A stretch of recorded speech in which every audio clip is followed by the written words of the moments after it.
Salve, salve, torcedor alviverde, seja muito bem-vindo ao canal. A gente chega com muita informação do nosso Verdão. A gente vai trazer um corte para vocês do Bola da Vez. E sim, Anderson Barros foi entrevistado do dia e ele vai falar muita coisa, esclarecer muita coisa sobre jogador ficando mais caro pro Palmeiras, sobre a mudança de perfil de contratação. O Palmeiras quer contratar agora jogadores experientes e prontos. Ele vai falar muito sobre o Paulinho. O Palmeiras não se arrependeu da compra e acredita muito no futebol dele. E sim, ele crava que agora, após a data FIFA, Paulinho está de volta aos gramados vestindo a camisa do Verdão. No final ainda vai responder a pergunta do Paulo Massini sobre a mudança dele nas redes sociais, dele responder um pouco mais e ainda sobre como é feita as contratações no Palmeiras. Então tem muita coisa pra gente falar aqui no vídeo. Você quer ficar por dentro de tudo que tá acontecendo na Sociedade Esportiva Palmeiras? Acompanhe esse vídeo até o final. Você que não é inscrito, dá aquela força, se inscreva, ative o sininho e deixe o seu like. Bora pro vídeo, rapaziada. O jogador fica muito mais caro pro Palmeiras?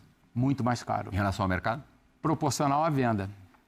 Mas assim, houve também nos últimos 2 anos, acho que você citou alguns exemplos, acho que vem desde o Felipe Anderson, talvez Felipe Anderson, Vitor Roque, Paulinho, John Arias. Houve também, a percepção que a gente tem é que houve uma mudança também no perfil de contratação. Eu queria entender se houve de fato e se essa mudança no perfil de contratação, se ela se deve a uma condição financeira melhor do Palmeiras, porque você acabou de falar que existe ainda um déficit, ou se deve à consciência e à constatação de que, diante da força e da potência de alguns rivais, sobretudo o Flamengo, que só contrata jogador consagrado, renomado, já pronto, o Palmeiras também precisaria, de alguma maneira, fazer esse tipo de trabalho para conseguir se manter na disputa que vem mantendo. Mudança de linha de trabalho, né? Isso. Só um detalhe. A nível de manutenção, né, de nível de competitividade, com um tipo de contratação, né, o Palmeiras conseguiu se manter.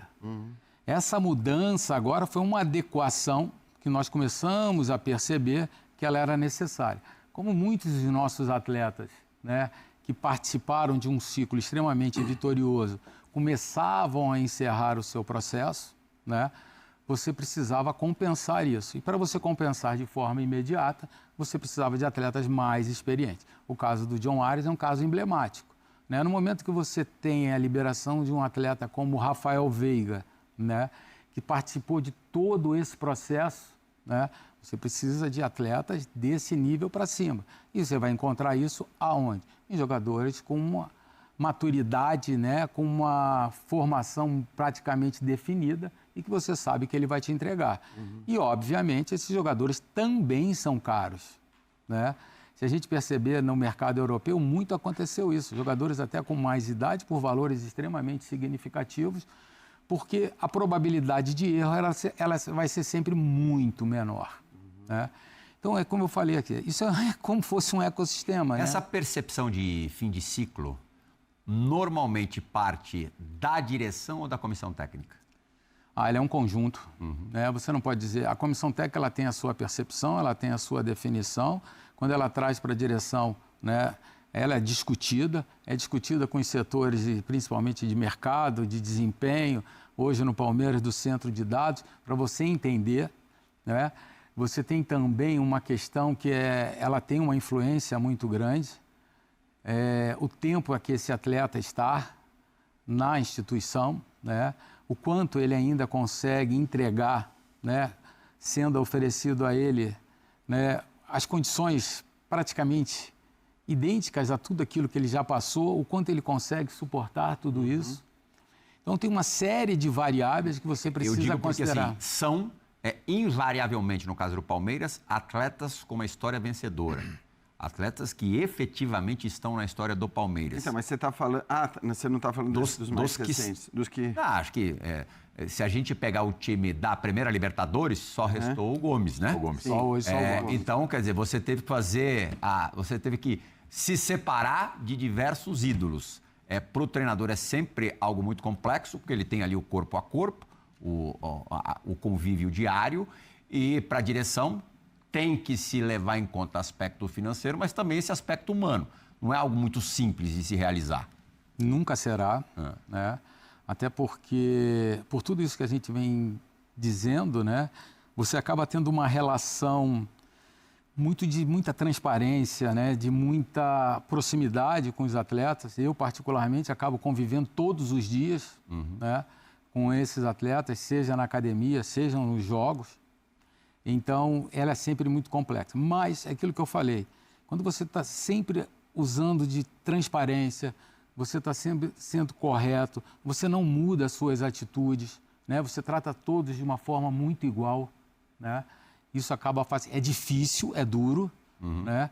Você imagina, Everton, Marcos Rocha... Qual foi o mais difícil? Deixa eu só usar um exemplo nisso que o Plihal falou e em cima da sua resposta. O Everton, muita gente, né, divulgou e disse, olha, o Palmeiras foi legal com o Everton. O Palmeiras liberou o Everton por conta dos serviços prestados e por um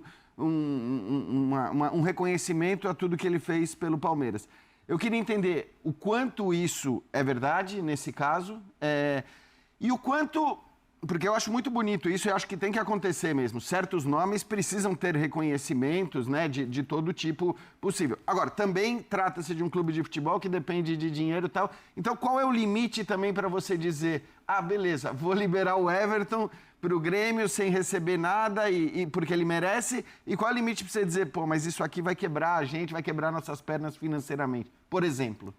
Por exemplo. Como você falou bem, o Palmeiras tem uma particularidade porque esses atletas foram e participaram de um ciclo extremamente vitorioso. Repito, o Everton, Marcos Rocha, Mike, Nicolete me lembra que esse é o Rafael Veiga, Rony, né? Dudu a gente fala depois. Atletas profissionalmente, né? Como atletas e como homens, fundamentais nesse movimento, né? Nesse crescimento do Palmeiras, nessa conquista de títulos, né? O Everton, junto com o Gomes e o Marcos Rocha, por exemplo, durante um bom tempo foram os capitães da equipe, né? Não sei se vocês percebiam, quando não era o Gomes, ou era o Everton, ou era o próprio Marcos Rocha. E o Palmeiras, ele tem um processo, né, que nós consideramos muito estes capitães. Tudo é discutido com eles primeiro. Particularmente, o diretor de futebol raramente se reúne com o grupo como um todo. Até porque ele já tem a voz do treinador e essa voz tem que ser sempre soberana. Eu lembro que você me disse que certa vez, na chegada do Felipe Anderson, você se reuniu com esses nomes justamente para discutir porque o Felipe Anderson... Não tem um movimento que a gente faça no Palmeiras, seja de contratação ou liberação ou de punição, que os capitães não saibam primeiro. Sempre, né? Então, esses 3 atletas, por exemplo, participaram de todo esse processo. Até num nível de substituição deles, nós tínhamos o Luan Garcia, que sempre foi um líder muito você não grande. precisa citar nomes, mas alguém já foi vetado pelos capitães? Não, absolutamente. Até porque existe uma lógica, né? Nós sempre mostramos para eles quais são e por quê. Eles têm ideia dos valores que são apresentados. Lógico que eles não têm o específico, né? Todo o movimento que a gente faz, a gente sempre colocou para os capitães. Eu dou uma importância muito grande a isso. Quando o Palmeiras discute uma premiação, quando ele define algo, apesar que toda a política de premiação do Palmeiras, eles já sabem há 5, 6 anos, nunca tem discussão sobre isso, né? Passam por eles, né? Então, todos esses atletas sempre tiveram relevância. O Everton era especial, né? Pelo que eu estou sentindo. Depois de, se eu não me engano, no final de 2020, né? O Everton já passa a assumir esse protagonismo, né? Porque no início de 2020 ainda era uma transição. Você tinha outras figuras, né? Como o Bruno Henrique, o próprio Felipe Melo. Então o Everton começa a assumir. Então ele sempre teve uma relevância muito grande. Foi um atleta muito importante. E voltando ao que você perguntou, quando ele nos traz a possibilidade de se transferir para o Grêmio, a gente precisa entender o processo como um todo. O Palmeiras já havia trazido o Carlos Miguel, né, há alguns meses. Haveria ali uma briga por uma posição, uma disputa por posição, como tem que ser em qualquer lugar, né? E o Everton, ele também pensou nessa condição, né? Pô, será que eu arrisco essa briga ou se eu vou para um clube que eu sei que tem outros goleiros, né, que tem potencial, mas eu estaria indo como sendo, né, um dos principais contratações, tendo um certo protagonismo e teria um contrato de vigência mais longo, 3 anos, que daria a ele uma tranquilidade ainda maior, apesar de tudo que ele conquistou.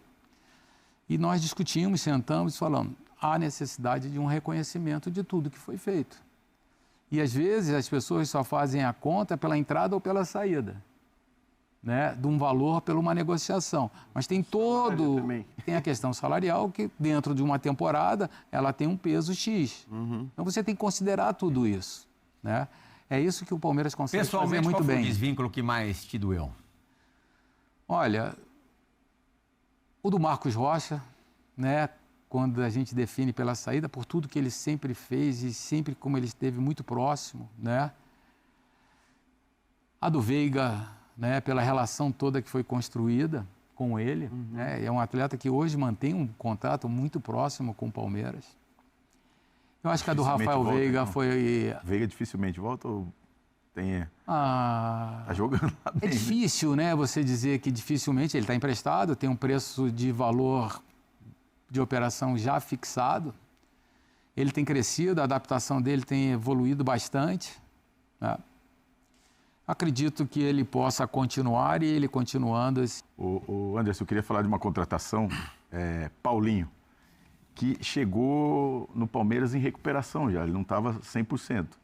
O Palmeiras imaginava que ele poderia passar por uma nova cirurgia, era previsto isso? Qual a responsabilidade do Palmeiras nisso e a responsabilidade do Atlético? Se o Atlético, de repente, deu alguma garantia que o Paulinho estaria 100%. Como é que foi todo esse processo? Porque ele jogou e depois teve que passar por uma nova cirurgia. Mesmo com todo o ano que a gente percebeu, né, por tudo aquilo que passou com o Paulinho na temporada, ele foi contratado em dezembro, né, a gente sabia que havia algum tipo de risco, né, em relação à cirurgia que ele havia, porque ele havia passado.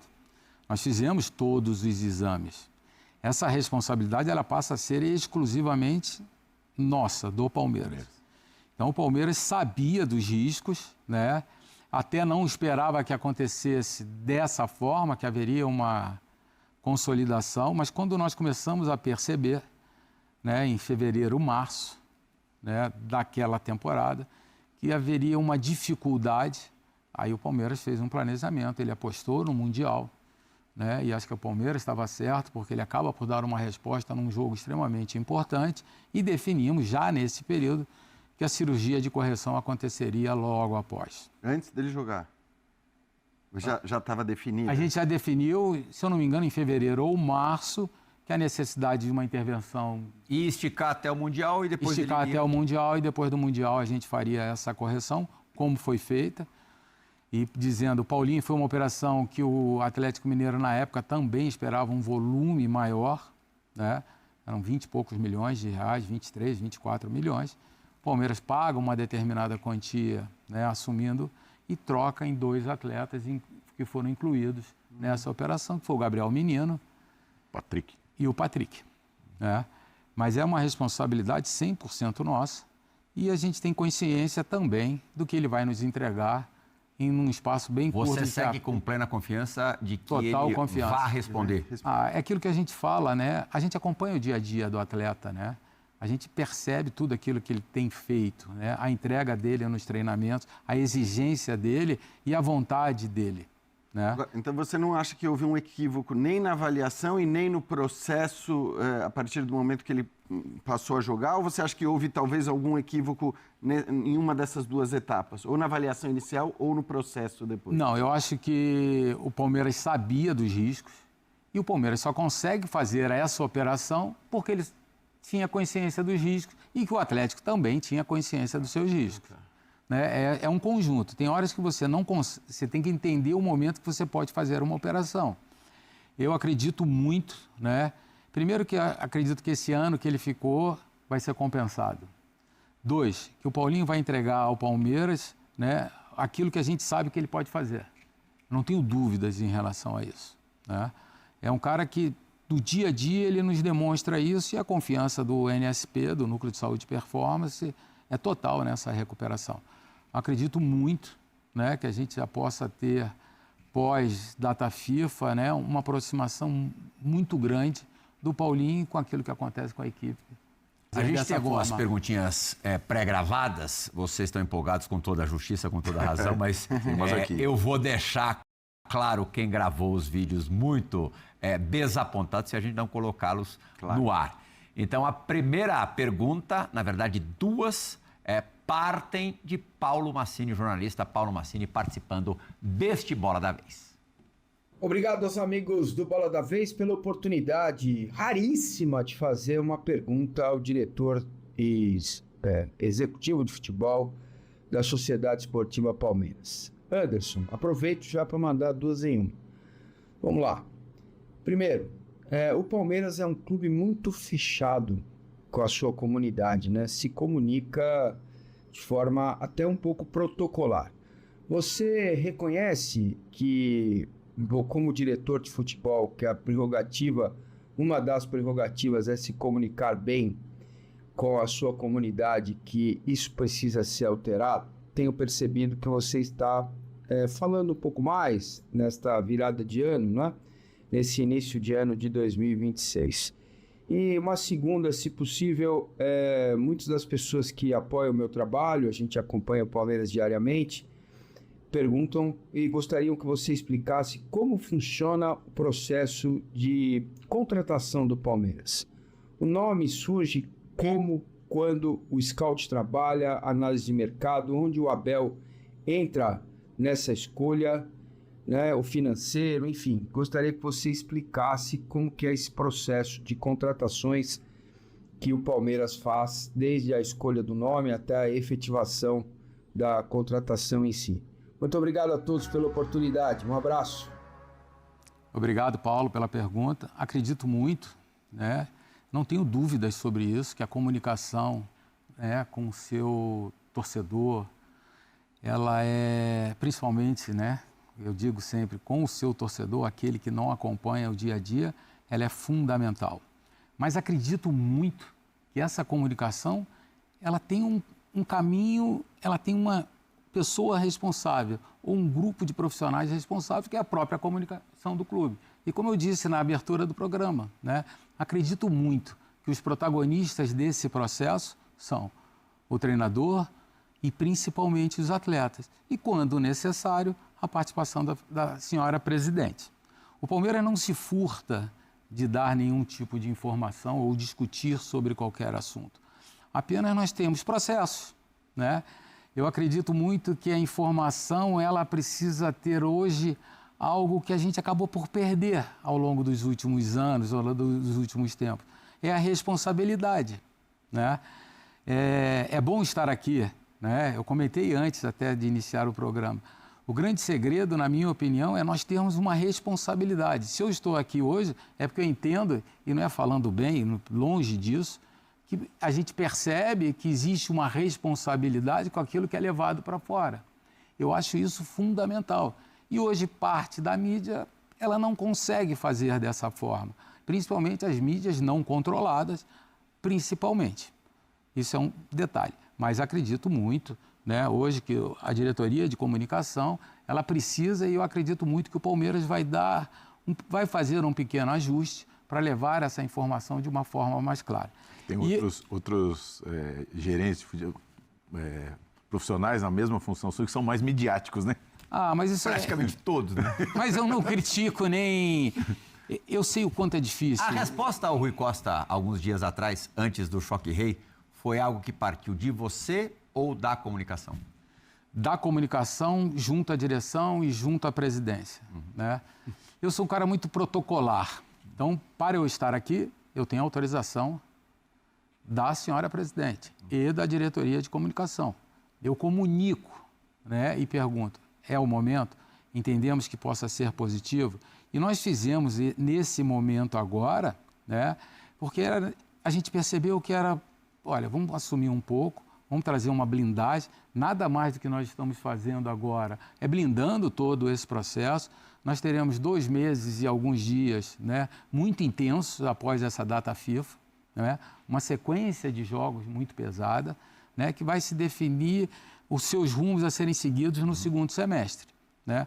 Você tem, lógico, você tem a definição da primeira fase da Libertadores, você tem uma fase de Copa do Brasil. Então, isso vai desenhar o que você pode fazer e que você vai precisar ajustar para esse Processo de contratação. Processo de contratação. O Palmeiras define, o ano de 2026, ele começa a ser definido em 2025.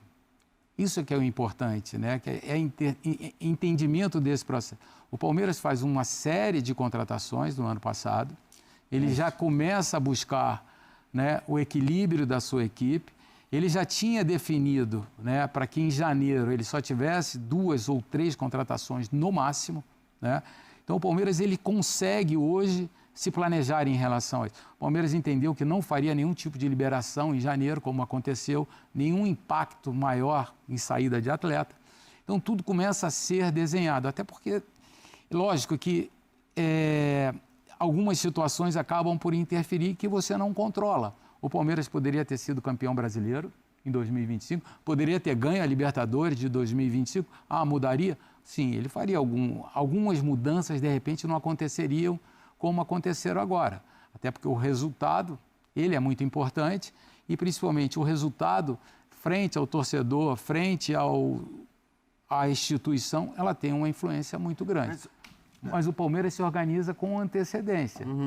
Então, só para completar a pergunta do Paulo, né, se define pela comissão técnica, né, quais são os movimentos com relação à análise de mercado, em relação à ciência de dados, é discutida numa reunião posterior com a diretoria de futebol, entendemos quais são os movimentos, quais são os nomes, quais são os principais atletas, quais são as listas sombras, né? Quais são a idade de cada um desses atletas que você vai buscar, né?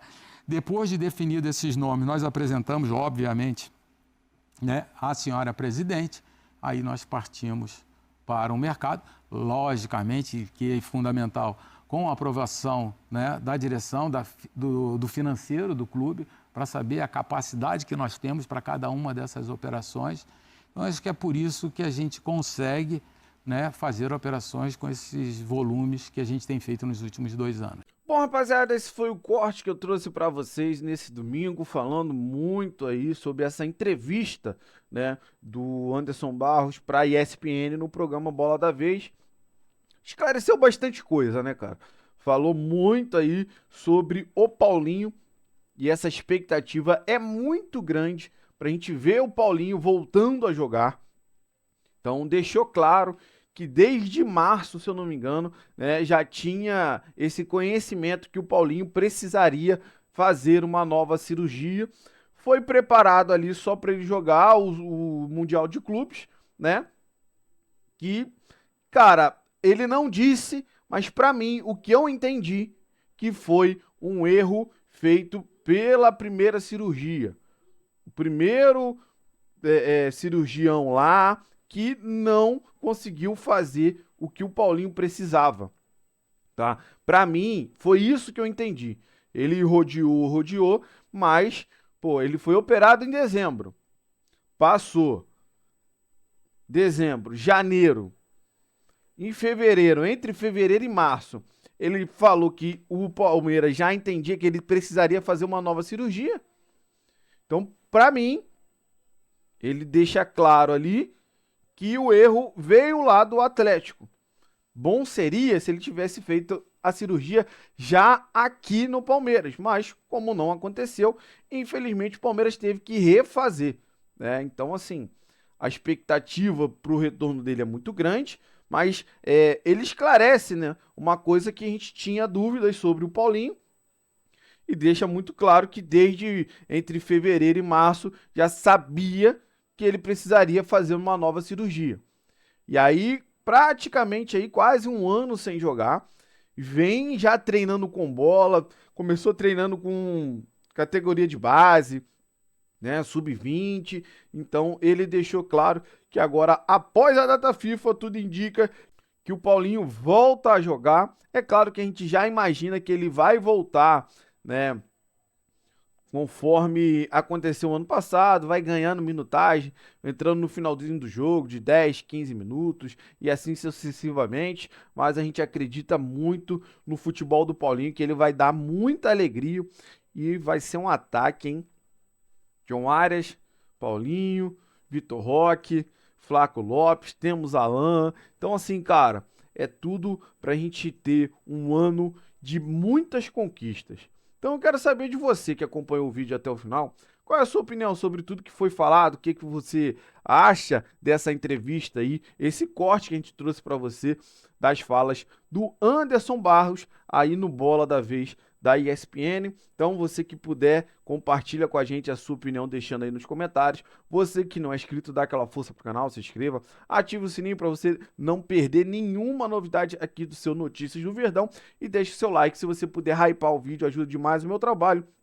Fico aqui sempre procurando as novidades do nosso Palmeiras. Quando você deixa o like, quando você hypa o vídeo, você mostra para o YouTube que é um conteúdo legal. Então eles entregam muito mais o nosso canal e os nossos vídeos para muito mais palmeirense. Valeu, rapaziada. Um grande abraço.